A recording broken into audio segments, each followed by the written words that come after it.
Coming up on Action News, a devastating Christmas morning blast in Nashville. Authorities say it was no accident. And neighbors helping neighbors in the face of power outages next. Action News, Delaware Valley's leading news program with Jim Gardner. Friday night, Jim's off. I'm Sharrie Williams. The big story on Action News is still developing right now. Officials are looking for the person or persons responsible for a destructive, deliberate, and potentially deadly blast that rocked the heart of Nashville, Tennessee this morning.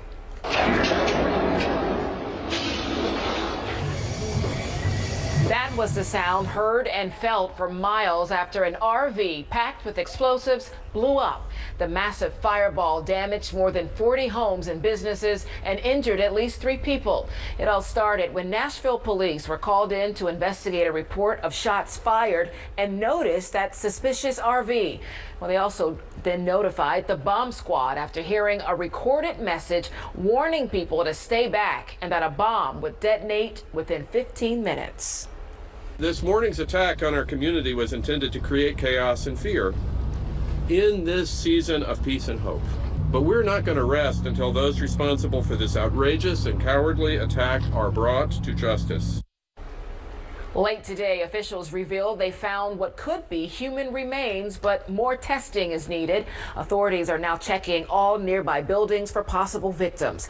The FBI is leading the investigation into the blast. They say the motive is still unknown, but the attack may have been targeting first responders. Good Morning America weekend will have all the latest developments from Nashville. That begins at 8 a.m. right here on 6 ABC. Well, we turn now to the mess left behind by that powerful weather system that moved through on Christmas Eve and continued to batter the area into Christmas morning. The storm created quite the scene here in Edgemont Township, Delaware County. The action cam was out right along Providence Road near Westchester Pike this morning.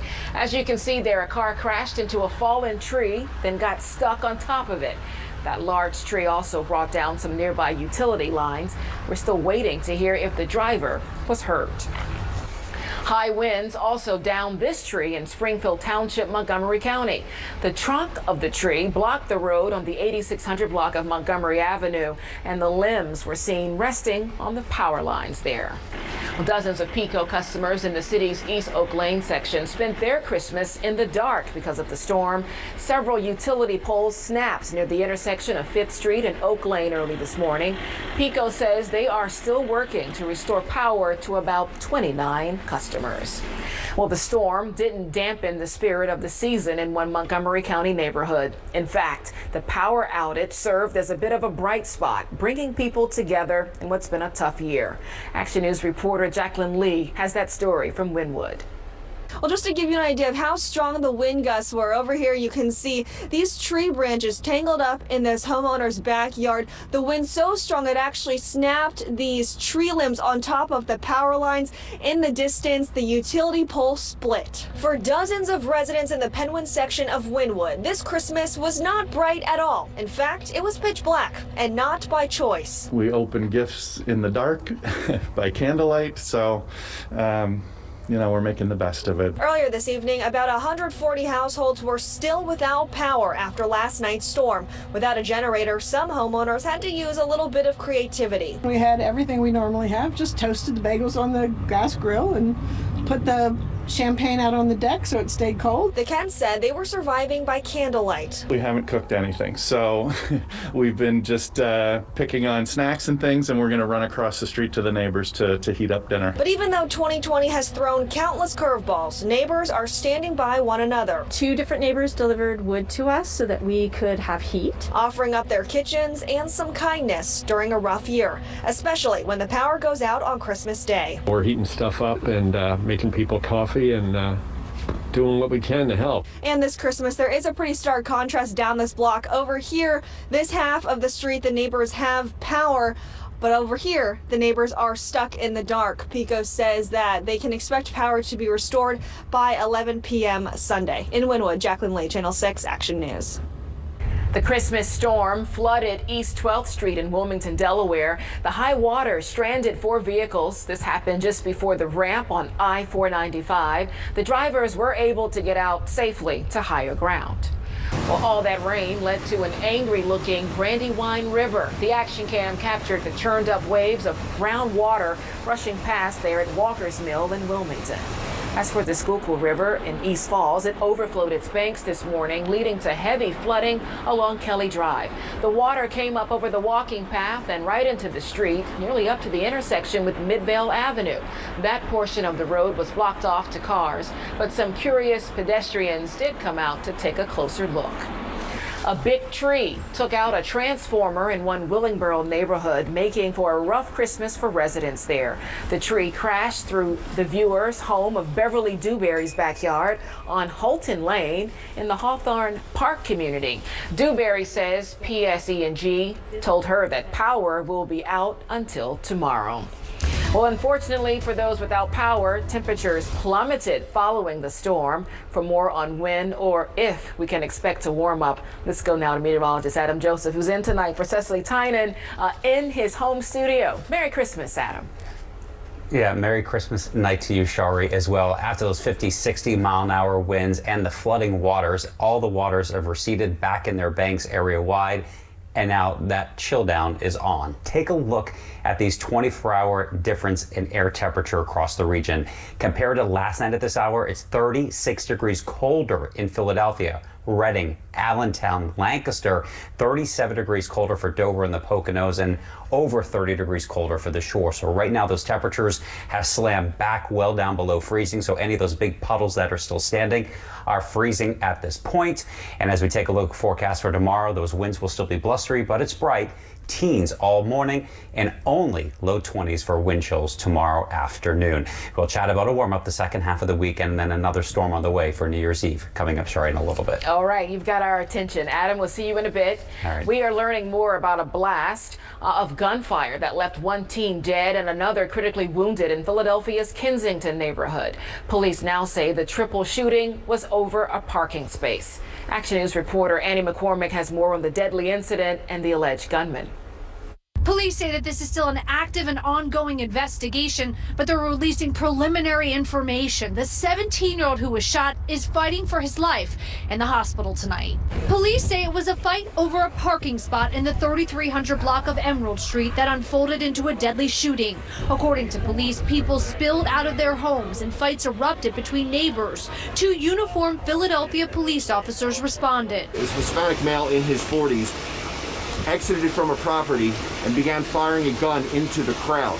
Both of those police officers in a 24th District wagon discharged at that male who was firing, striking him several times. According to police, the gunman shot 2 teen boys, a 15-year-old and a 17-year-old.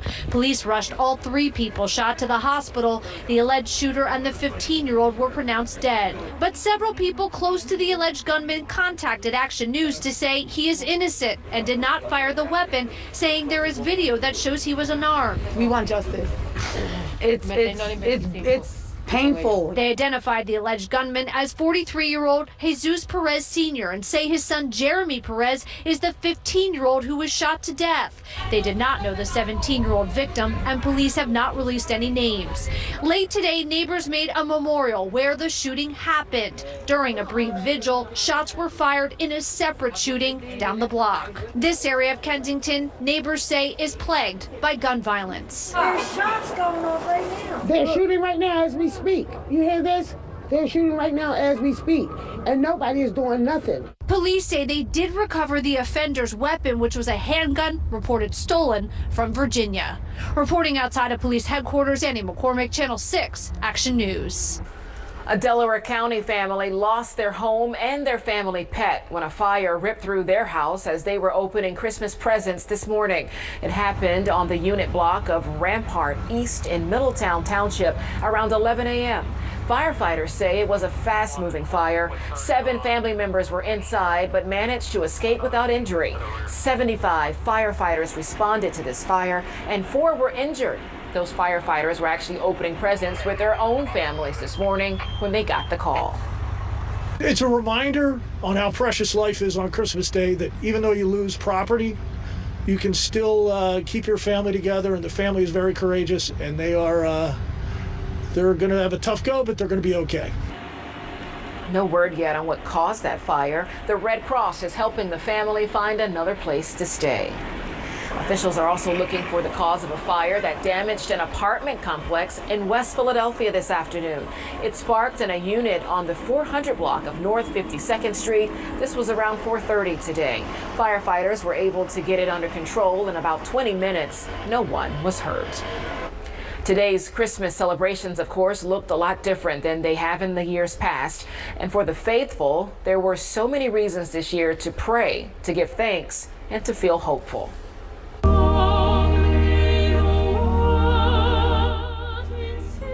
At Saints Peter and Paul Basilica in Center City, Archbishop Nelson Perez celebrated Mass this morning, but COVID-19 restrictions meant there were fewer people in attendance in the massive cathedral. The service was streamed online so that anyone who wanted to attend virtually could do so. A Philadelphia police officer honored his favorite holiday by spending Christmas giving back to his community. Action News community journalist Matteo Iadinisi followed along on the toy tour through the 14th Police District.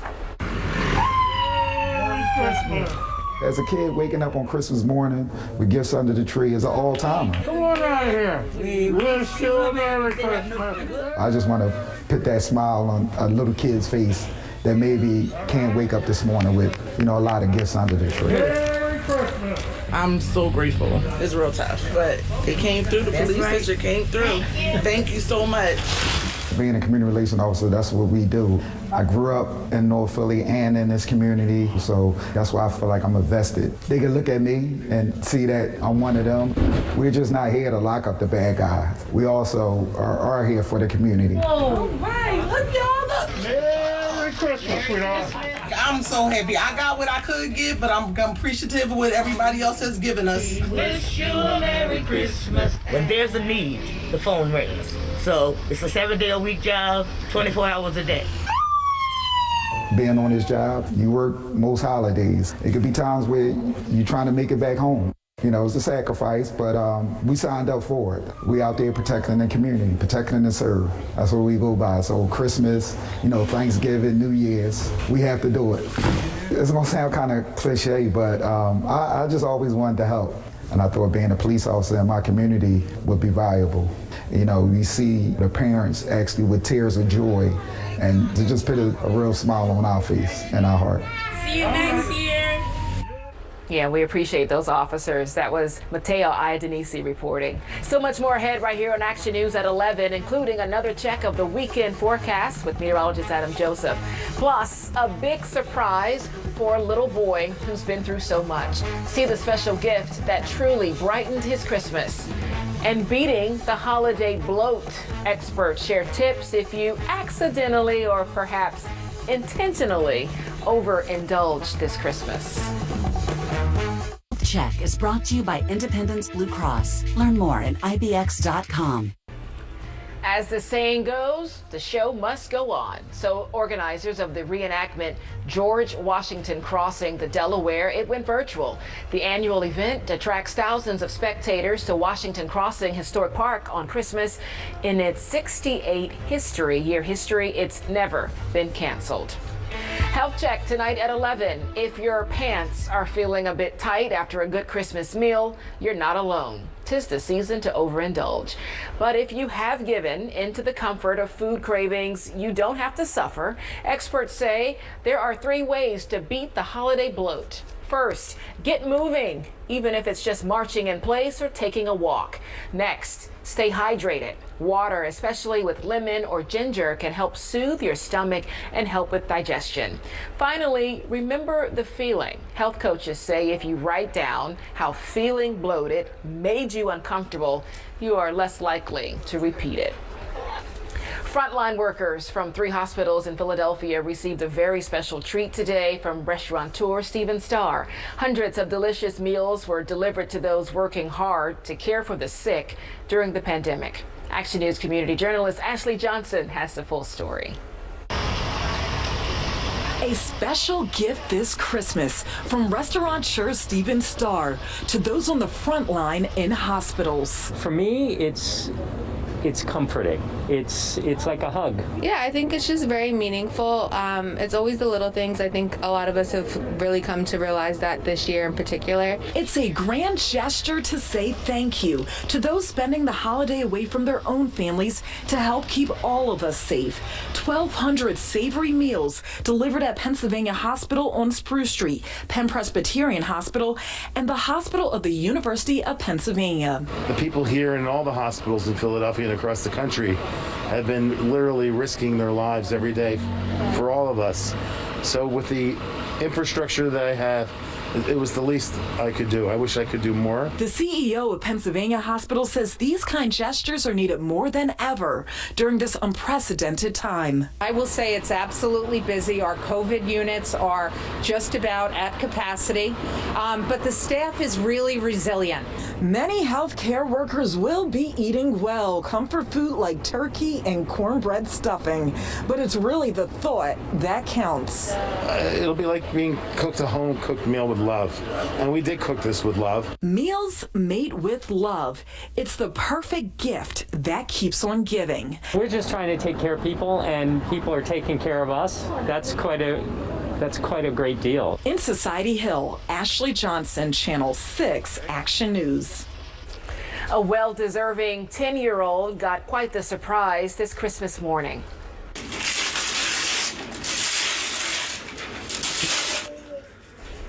Mahaj Brown is hugging the box of a coveted PlayStation 5. Mahaj was the innocent victim of a drive-by shooting in Germantown 4 years ago. His family says the youngster has since had to endure a string of surgeries and rehab. The nonprofit called Hood Grind heard about his story and made it a point to bless him with an extra special gift. Love to see that. Time now for another check of that AccuWeather forecast. Let's take a live look outside through Sky 6 with this beautiful view of the Christmas tree right outside of City Hall, which is, of course, a proud sponsor being presented by 6ABC. It's a beautiful view right now. Let's go live to meteorologist Adam Joseph at home in for Cecily tonight. Hi, Adam. Yeah, it's beautiful, but it is cold. It is feeling like Christmas outdoors now compared to early this morning and even last night at this time. Those winds are still up coming in out of the westerly direction, sustained right now in Center City. Over 20 miles an hour. The same thing for parts of South Jersey, as well as Wilmington, 22 miles an hour, 15 miles an hour, Allentown, 15 for Beach Haven. So that is really sending a shock down your spine here. It feels like 11 in Allentown. Those walking around the city, 12 in Philadelphia. Same for Lancaster, 10, Wilmington, 20, Cape May. The Goose Egg, 0 up in the Poconos. Satellite and radar, some of those snow showers that passed through earlier on this evening, they moved on. You can see the clouds have collapsed at this point, so setting us up for a cold night with that snow shower now passing by. Watch for some icy spots if you are traveling around, if you do see what you think is a puddle, or if you are working the midnight shift and walking across maybe a parking lot, watch those icy spots. 21 in the suburbs, 24 for Center City.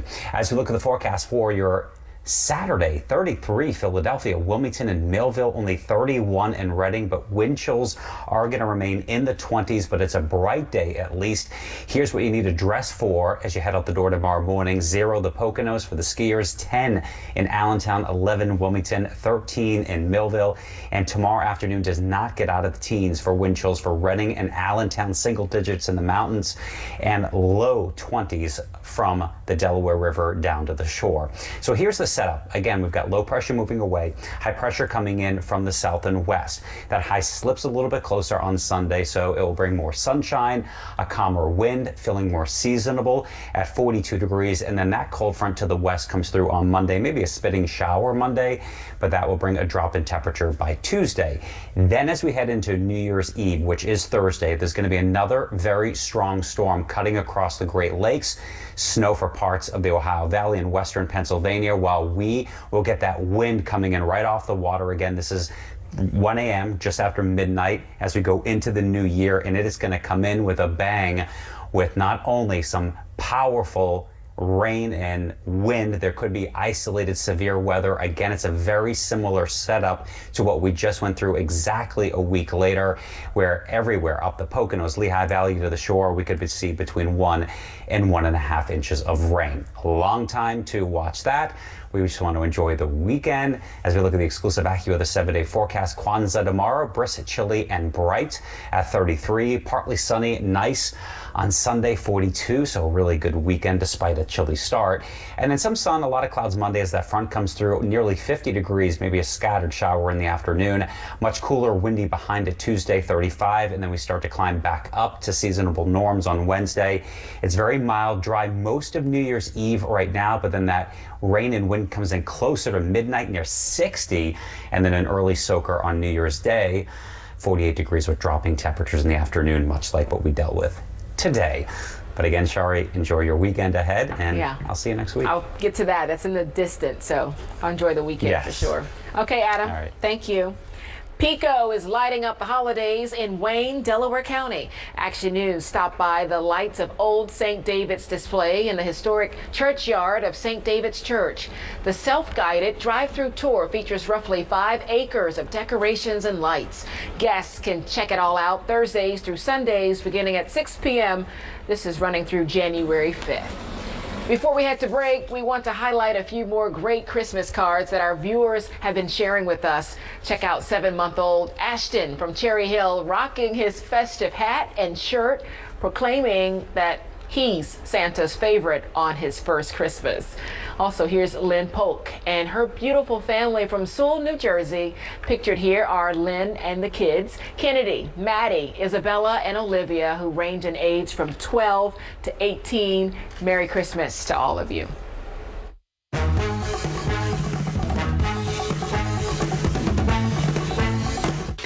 Action News Sports is brought to you by Cadillac. Experience the ultimate in iconic luxury.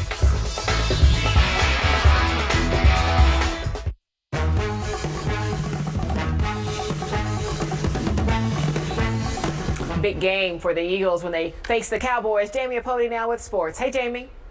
Hey there, Sharrie. Eagles defensive lineman Javon Hargrave, well, he wouldn't let COVID ruin his Christmas traditions, which he said are eating Frosted Flakes and watching The Grinch. Hopefully he got in some film on the Cowboys, too, because the Eagles and Jalen Hurts will have their date with Dallas this Sunday, and it's crazy to think that this game still means everything, even though both teams have a combined 18 losses with 2 games to go. Now, should Washington win, both the Cowboys and Eagles would be eliminated, but the NFL was smart. They'll be playing at the exact same time. So will there be some scoreboard watching going on?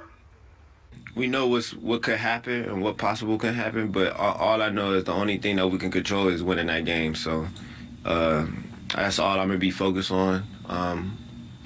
Not going to really be worried about the scoreboard. If we take care of our business, we just got to hope and pray that, on the other side, everything's taken care of too. Christmas Day football. Looks like Santa's elves took care of Alvin Kamara's cleats and put some Christmas magic in them, too. He had 6 rushing touchdowns today. That ties the NFL record for most in a game, set all the way back in 1929. The Saints beat the Vikings 52-33 to clinch the NFC South title. The Sixers had Christmas Day off this year. They'll visit the Knicks tomorrow, the Cavs on Sunday. Their first road trip of the season. Now, last year they were 29-2 at the Wells Fargo Center.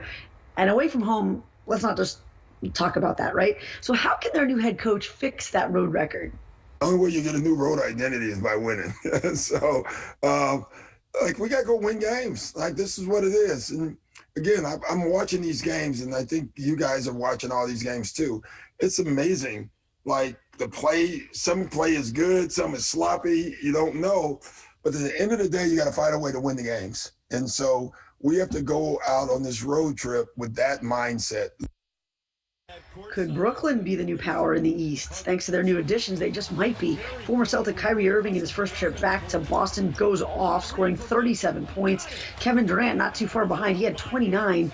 Nets outscored the Celtics by 31 in the second half, blowing Boston out 123-95. Reigning MVP, Giannis and the Bucks hosting Golden State. The Warriors, they're still short-handed, but Steph Curry is still long-ranged. Deep triple. Curry had 19 points, but Milwaukee, they rose to another level. Just ask Giannis. He finished with 15 as the Bucks win it by 39, 138-99. So some blowouts in the NBA. Merry Christmas, everyone. I tried to clean up in here. I didn't do a very good job. It's Hey, it's a busy day at Christmas, I'm sure, at your home. Jamie, good to see you. Merry Christmas. More action news when we come right back. Finally tonight in Kensington, hundreds of people in need of a warm holiday meal were served Christmas lunches. The pop-up site at Ruth and Clearfield Streets was courtesy of Step Up to the Plate and Broad Street Ministry.